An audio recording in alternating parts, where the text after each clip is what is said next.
All right, back for another beer review, and today I'll be reviewing yet another beer from the Sierra Nevada Brewing Company, and they're out of both Chico, California, and Mills River, North Carolina, and this is their hop bullet, the Magnum Edition.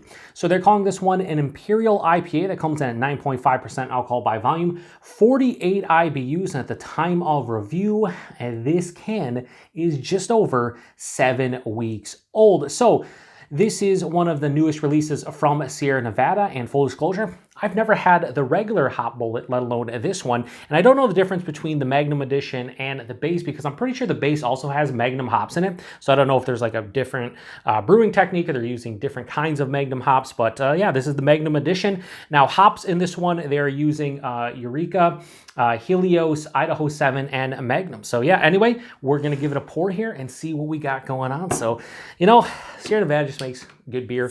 I'd assume this is gonna be a good Imperial IPA. We will see, but I'm pretty excited about it. So we'll give it a nice pour here, go a little bit more aggressive. Probably pour the entire thing in. Yep. We are good to go. Throw this over here. Yeah, so that looks like a beautiful old school, you know, Imperial West Coast IPA. Has this burnt orange look to it. Probably a little bit more dull on camera, but in person, yeah, has like this dull kind of look to it. A little bit more haze than anticipated. I can see my hand through it, but definitely there's a gentle haze. Hold it up to the light, yeah, for sure, gentle haze. Has about a finger of this off-white, soap sudsy, but somewhat creamy looking head. Yeah, I mean, it has decent carbonation. Kind of plays the role what you're looking for, I think, out of a beer like this from Sierra Nevada. Let's get a nose. Yeah, so this smells definitely, ooh.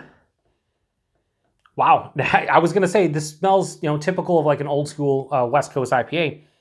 But man, there's a huge like citrus punch here that is both sweet, yet like, feels like it's gonna be bitter because it has like a bright citrus, like a bright orange, bright tangerine, bright grapefruit. Both juicy, yet like pithy. Ooh, that's really nice.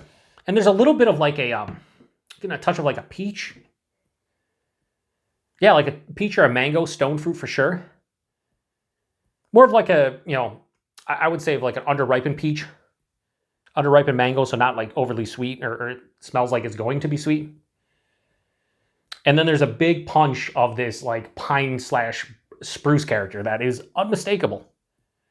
Has like this like piney like dankness to it, almost herbaceous to some degree.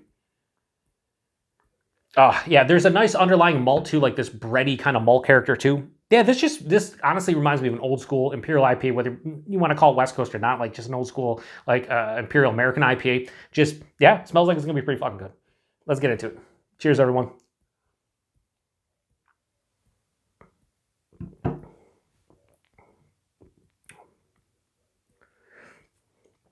Wow. That is scary for 9.5%. Holy shit. That first sip, I forgot it's 9.5%. Like, I took the sip, I'm like, oh, this is nice. I'm like, is this almost 10%? Yeah, it is. That's dangerous. Yeah, I mean, this is going to be probably one of the shorter reviews. Probably not. I'll say that, and this review will be 11.5 minutes long. The body, it's not too big. It's like higher side of medium, lower side of full, 9.5%. That's fine. I don't like my big Imperial / triple IPAs to be, you know, crazy thick when it comes to the body. The mouthfeel, it's an old school mouthfeel, moderate carbonation, crisp on the palate, smooth going down, not soft, not pillowy, not you know, creamy or anything. The taste, the nose pretty much carried over to a T. There's this bready, almost slight caramel kind of malt sensation, but more bready than anything. Hits me right at the forefront, dives underneath the palate with you the entire way, underlying though, omnipresent, but never the predominant note. And then big blast of citrus up front. It's led by like orange and tangerine, maybe even dare I say a tangelo, like a juicy tangelo or tangelo, however you want to say it. But it's juicy, it's pithy, it encompasses the whole fruit.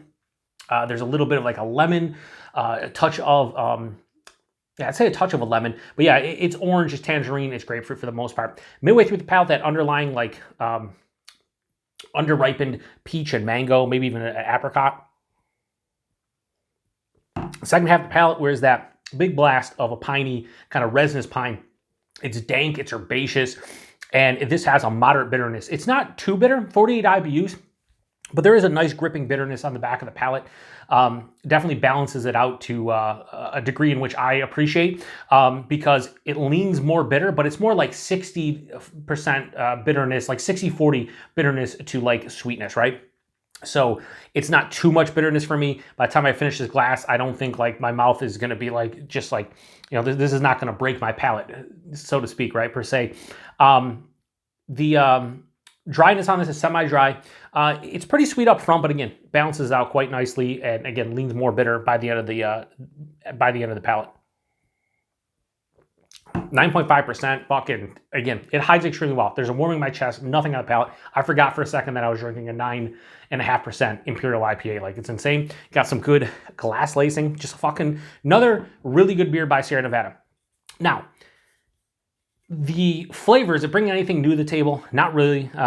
It's called Magnum Edition. I don't know what Magnum's doing. I've never like had a single hot Magnum beer, but probably, you know, producing the bitterness in addition to maybe some, you know, most of the character you're getting here is from obviously coming from the hops, like the fruity character and whatnot. But I will say, this is just a really well-made beer. Now, flavor-wise, I'd probably give this, you know, I wouldn't go too crazy because it's good, but it's not like amazing. I'd probably give this in like the 4, maybe a bit over 4. But because it hides the alcohol so well, I'm gonna have to give this a little bit of a higher score. So Sierra Nevada's Hot Bullet Magnum Edition, no issues whatsoever, giving this a low 4.25 out of 5. I'm gonna go 4.2 out of 5. I'm gonna, you know, bump this up in the low 4.25 range because it hides the alcohol extremely well. It's just a really tasty beer. And if you like old school Imperial IPAs that have a firm bitterness, you know, old school flavors, you know, your citrus, your pine, but with like a little bit of a new school kick with that stone fruit, yeah, I'd say grab this because this is delicious for what it's supposed to be. And if you're talking an old school Imperial, you know, West Coast IPA or IPA in general, this is definitely up there.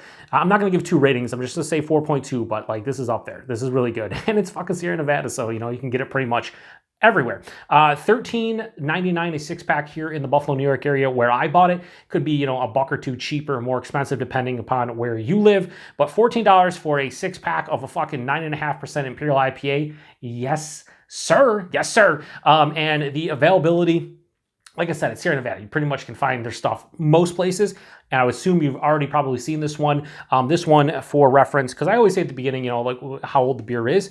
This is just over 7 weeks old. This one was canned on December 6th. I know they've canned some, I think, in like mid to late November. So if you see this one on the shelf by the time I release this review, I would say grab it, give it a go. This is probably going to be drinking extremely well for another month, month and a half, maybe 2 months. It's Sierra Nevada. They're very shelf stable with a lot of their beers. I've had some of their IPAs, you know, 4, 5, 6 months old, even the Pale Ale, and it just holds up well. So don't, you know, don't be worried if you see this and it's like 2.5, 3 months old. I say pick it up. You probably still will enjoy it, especially for the price point. So if you've had this one before, post in the comment section. Let me know what you thought about this one. Have you had the original Hot Bullet and this? Is this just the same beer and they just renamed it? I have no idea. I just know I've never had the regular Hot Bullet. I'm having this one. It's really good. I would definitely have another. No questions asked. So appreciate everybody stopping by for another beer review here on the Beer Patrol. To the next one. Cheers.